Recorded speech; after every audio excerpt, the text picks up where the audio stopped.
Pendant longtemps, ce système d'écriture résiste à toutes les tentatives de déchiffrement.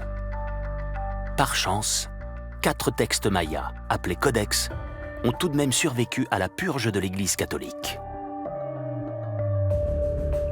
Les scientifiques purent aussi s'appuyer sur les rares témoignages des conquistadors espagnols. Parmi ces écrits, le livre de l'évêque espagnol Diego de Landa s'est révélé une nouvelle fois très utile pour en apprendre davantage sur les secrets du monde maya. Le prélat y avait traduit une petite partie du syllabaire yucatèque, le dialecte local du Yucatan. Cet embryon de traduction a servi de base aux scientifiques et permis d'initier le déchiffrement de l'écriture maya. Mais faire parler ces mystérieux glyphes est une entreprise longue et fastidieuse. Le défi d'une génération entière d'archéologues et d'historiens. Après des années de tentatives infructueuses, dans les années 1980, des scientifiques parviennent enfin à déchiffrer le code. On a découvert que la langue maya combinait 2 approches. D'une part, des symboles simples qui représentaient des mots entiers. D'autre part, des symboles syllabiques, représentant des sons pouvant être assemblés pour former des mots et des phrases.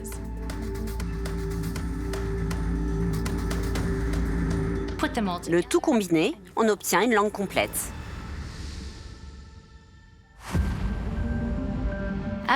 À l'heure actuelle, nous sommes en mesure de déchiffrer environ 90% des écrits mayas. Certains mystères demeurent, mais il s'agit d'une avancée spectaculaire.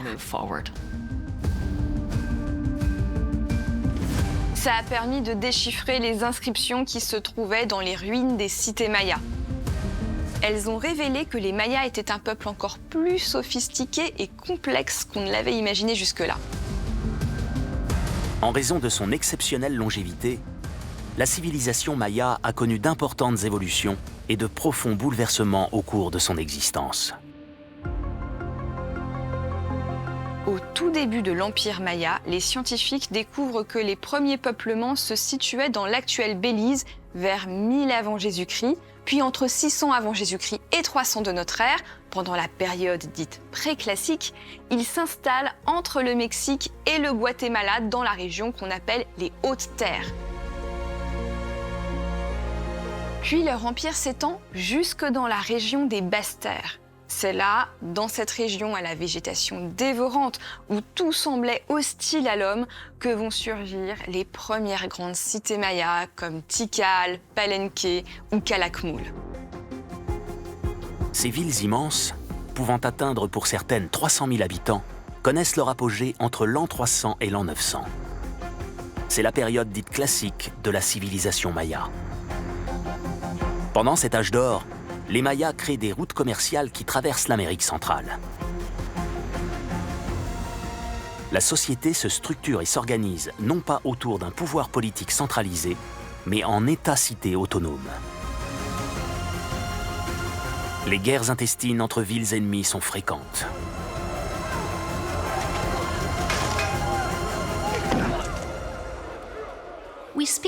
Nous parlons de l'Empire maya, et il faut bien comprendre que ce n'est pas comme si on parlait de l'Empire romain.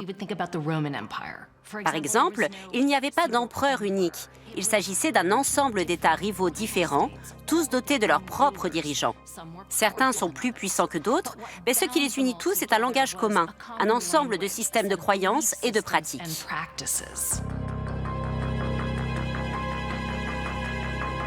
Au centre des cités, les temples, monastères, observatoires astronomiques et palais s'articulent autour de vastes places.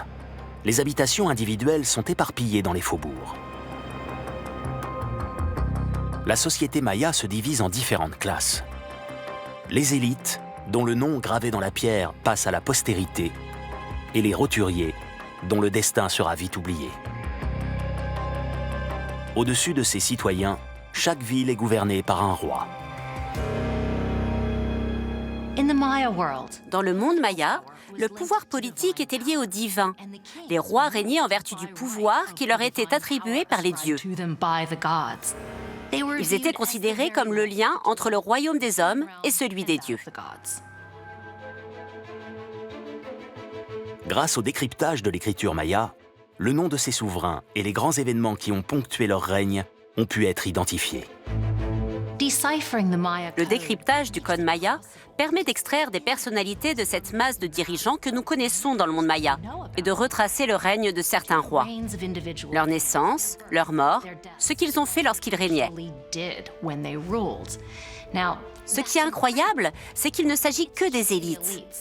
En fait, la langue ne fait pas référence aux roturiers, qui représentaient environ 90% de la population, et il n'y a rien du tout sur les femmes. À moins qu'elles ne fassent partie des élites dirigeantes. Car dans la société maya, les femmes pouvaient monter sur le trône au même titre que les hommes.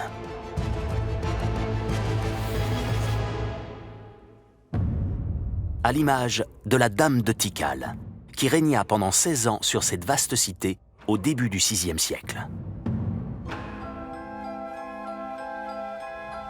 Dans l'actuel Guatemala, des archéologues ont récemment découvert la tombe d'une autre reine, Lady Cabell. Elle fut souveraine de la ville de Huaca entre 702 et 711.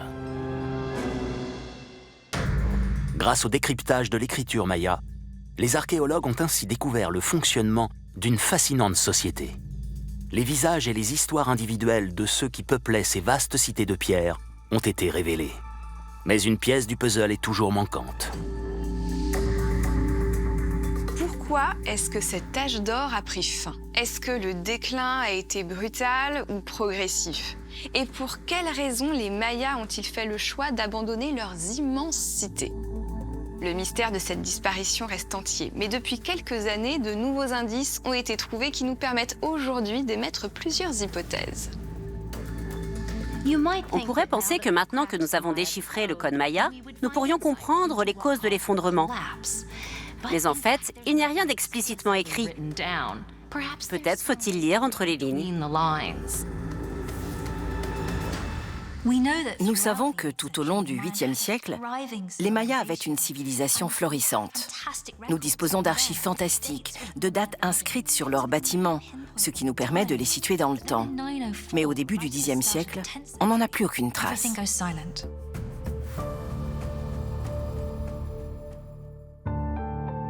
Que s'est-il passé pendant ce laps de temps? D'après les inscriptions trouvées dans les ruines mayas, l'escalade des guerres intestines entre cités et États aurait pu porter un coup fatal à la population. Entre le milieu et la fin du 8e siècle, on sait que les relations entre les cités et États ont commencé à se détériorer. Les États mayas ont toujours été caractérisés par la concurrence, qui se traduisait souvent par des guerres. Mais c'est au 9e siècle que l'on commence vraiment à constater un nouveau palier dans les conflits, dans leur intensité, dans leur fréquence et dans le nombre de personnes capturées. Le 9e siècle voit une accélération des sacrifices humains. On peut en déduire que les Mayas se sentaient plus inquiets que d'habitude et qu'ils cherchaient les dieux pour les soutenir.